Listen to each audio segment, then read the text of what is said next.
the plain truth about the attack on the 23rd on the 5 villages that were attacked on Saturday night. We make calls. Even the STF commander was fully informed. He did not send his men there. What he told us was his men are already there. When I went there, I saw about 4 civil defense, 4 mopols. There was no any military man on ground of the truth. And all of these 8 people are of the same religion. They are all Christians. And if you see the way they suffered, my brother, you will pity for them. In every attack, I get information 2-3 weeks before it happens. And immediately I get that, I try to alert the security personnel. To a point in time, I was blamed that I'm the one fueling the crisis or the attack. How do I know it? Sometimes they insisted I must tell them the name of my informant and where he's coming from. I said, no. And even the connivance between them and the government, they tell me.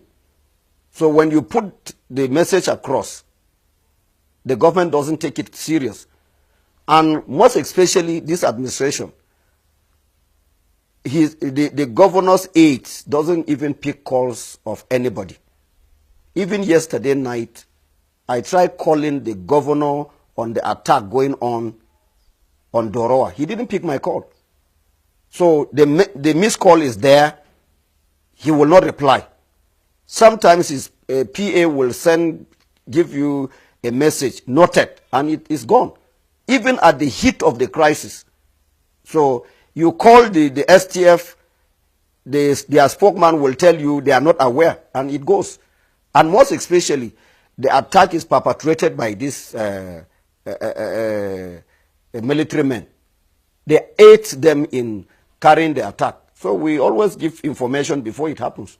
The CIB, they are everywhere and they bring information. But the most painful thing is that the people they are giving them this information are part of the attackers. And they will not even want the police commissioner to know about it. Neither. They will send it further for further investigation. They don't allow it to go. So they must remove those that are on those decks so that information will flow. So when we were on our way to go and recover these corpses, the corpses and the injured, the same STF commander, with the advice of Brigadier General M.A. Bello, told him that we should not pass through. And he was the one that called the defense headquarters, and the CDS told the STF commander, Major General Anthony, that he should not allow anybody to go and carry any corpse. He did. He delayed us for 2.5 hours. The police that was given to us to assist us with about 13 operational vehicles, that's Hilux, he couldn't allow us to pass. It's security versus security. So they had to turn back and go back to their base in Barikin Ladi. So from there, I insisted I must go, because I can't allow my people to just die like that without any burial.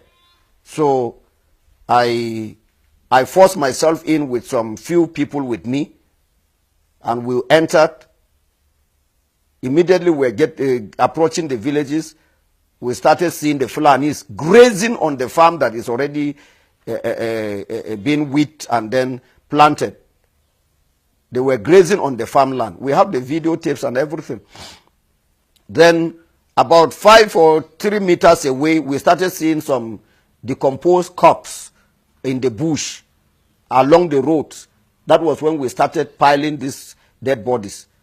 And finally, in Ngar village, we recovered about 78 dead bodies, apart from the missing one. Our Reverend Vincent Bukar, was recovered on the 25th of June 2018. And then in Ganarop, we recovered 33 dead bodies. In Ruku, we recovered 38 dead bodies. Gindi Akwati, we recovered 40 dead bodies. In Barik in Ladi, we recovered 2 dead bodies. In Kaikai, we recovered 9 dead bodies. In Shonong, Iriom local government, we recovered 9 dead bodies. And in Nyer, we recovered 86 dead bodies.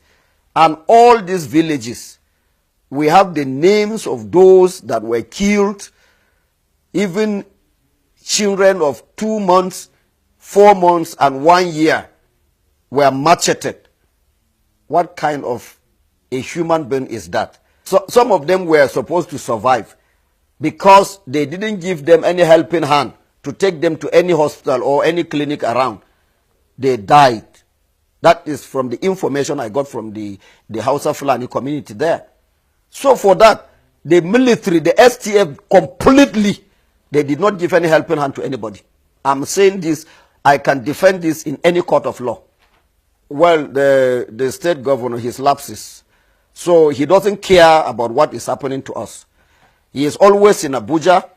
He is always with the president. So we don't have a governor on the plateau. I'm saying this without any mixing of words. My name is Jerry Datim. He can say anything.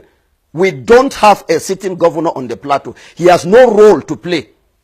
He is loyal. His loyalty is to Buhari. So we don't have a governor. I'm saying this without any contradiction. Presently, we have lost nothing less than or more than 87 villages to the Fulanis completely. No indigene, no landowner is living in those places. Mind you, in part of Iriom local government, the Fulanis told the landowners when they went to farm that, what brought you here? Who gave you this land? They said, it's my own. They said, my friend, will you pack and go or else we kill you here?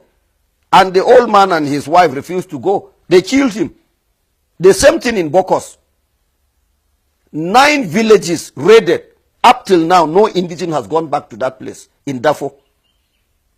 And they are planning to take over Butura. Very soon they will take over. Yesterday night they have taken over Doroa. They extended to Marabang Kantoma and then Jakatai.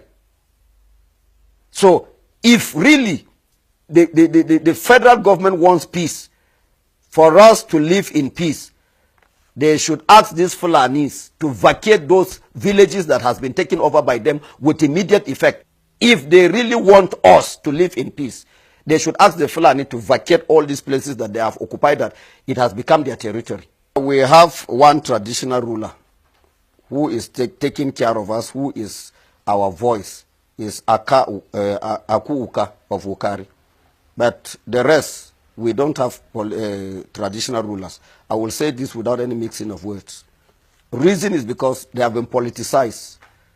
They go along with the government of the day. And they are all under Buhari. He gives them instruction. He paid them their salaries, and that is all. We are no longer important to any traditional ruler on the planet Earth. Those that did the killing, as I told you, the burial that took place in Gar, which I did, I officiated the burial. It was the same Fulanis and the Hausa community within there that helped me in digging the grave. And they know the perpetrators. They know them. They saw their guns. And nobody was arrested. But for some of our boys who were carrying cutlasses, they were arrested. So you cannot arrest a militia that is trained by federal government. You can't arrest them because they are the ones that send them. Like Maiduguri, Borno and Yobe, Adamawa, they have civilian JTF. Can you arrest civilian JTF? You can't. So they are part and parcel of the military. So you cannot touch your colleagues.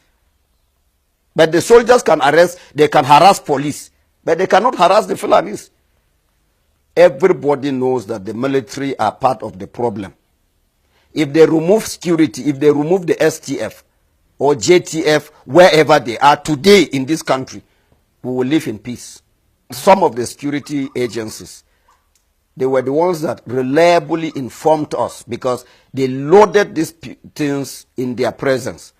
And these uniforms are already in Plateau. And they are with the Fulanis. I will tell you that Brigadier General Bello was the one that went to distribute this uniform. He used his military hillocks to disburse these uniforms in those villages that were attacked on Saturday and Sunday, and that of yesterday night, Monday night.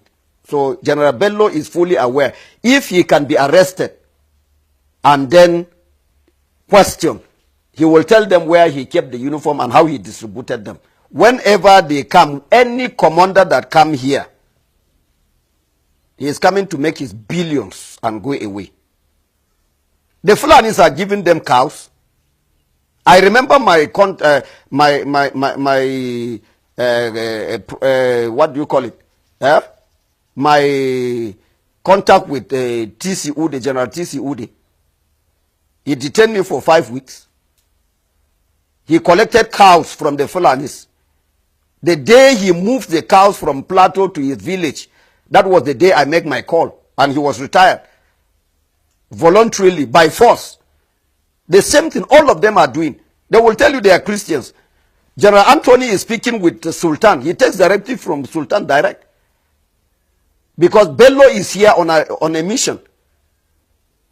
What kind of a country is that? People, the whole world have spoken about the combination of the army chiefs. But Buhari is not giving us consent. So he is here to actualize Islamization of Nigeria. But let me tell you, whosoever is listening to me, there will be no 2019 in Nigeria. I'm not prophesying. There will be no 2019 in Nigeria. The blood of those 4 months, 3 months children that were shed in Gar and other villages, it will go back to them. All of them will pay for it dearly. Very soon, Lalong will get his own share by the special grace of God. I am not God, but God is still at work. If the God of Moses can lead the children of Israel to cross the Red Sea, we still worship that God today. We will cross the Red Sea. Lalong is counting his days. Whosoever is with him should repent and then turn over so that we can forge ahead. God bless you.